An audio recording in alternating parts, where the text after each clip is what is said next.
Title: Rising Star, Part 5, Shadows and Sparks. Weeks passed since that rainy night, and things between her and Arjun had been different, but in the best way possible. Late night calls turned into study dates.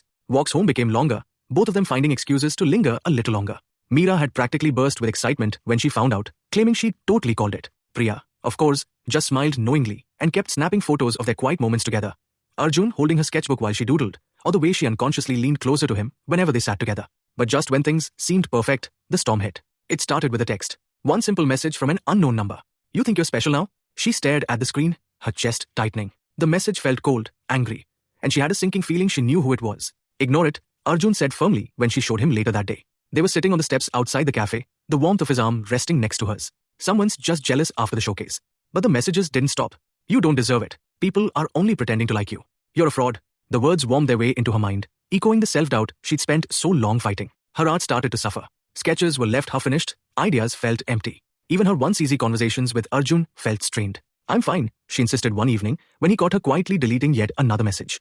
"You're not fine," Arjun shot back. "Why won't you just tell someone?" "Because I don't want people thinking I can't handle it," she snapped. The silence that followed felt heavier than anything before. "You don't have to handle everything alone," Arjun said quietly. His gaze softened. "We're a team, remember?" But even as he said it, she felt like she was slipping further away from everyone, from her art, her friends, and him.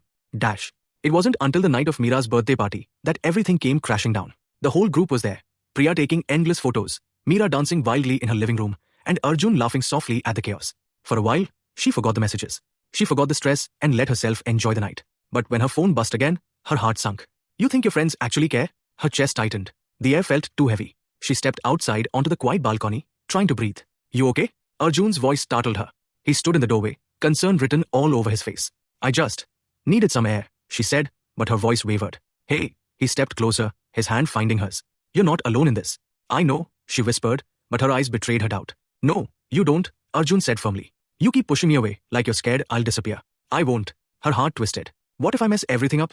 she asked, voice barely above a whisper. "You won't," Arjun said, stepping closer. "But even if you do, I'll still be here." In that moment, something inside her broke. All the fear, the doubt, the pressure she'd been holding in. Before she knew it, her arms were around him, her head buried against his chest. "I'm tired," she whispered, "of feeling like I'm not enough." "You are enough," Arjun said softly, holding her close. "You always have been." And for the first time in weeks, she believed him.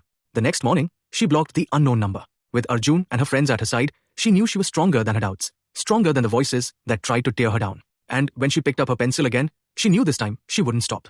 Because now, her story wasn't just about proving herself. It was about trusting the people who believed in her all along. And maybe, just maybe, learning to believe in herself too.